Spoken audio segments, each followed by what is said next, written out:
Mumurahing chair lang yung gamit ko dati at grabe sobrang sakit talaga ng wetbox ko. As in, di ko mapaliwanag yung sakit. Kaya nag-invest na talaga ako sa high quality na ergonomic chair. Nung una, nagdadalawang isip ako kasi wala pa siyang masyadong reviews. Pero nakita ko may 30-day free trial nga sila at saka 10 years na warranty. 15 days to bago dumating sa akin kasi pre-order to.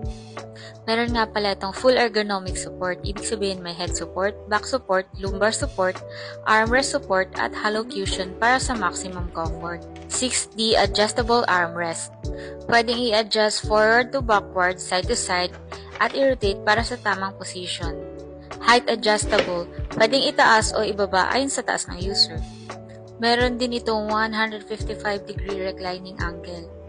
May malaking reclining angle na nagbibigay daan sa mas komportableng pag-recline. And ang kagandahan nga dito, hindi siya bumabaho kasi nga tingnan niya naman yung quality. Tapos talaga nung ginamit ko to, promise na wala talaga yung sakit ng wetbox ko. Kasi sumusunod siya dun sa body mo. Tapos nawala rin yung sakit ng balakang ko, as in. Kaya kung virtual assistant kayo or nakaupo kayo palagi, huwag kayong magtitipid sa mga upuan na ginagamit nyo kasi malaking bagay talaga yung mga ganito.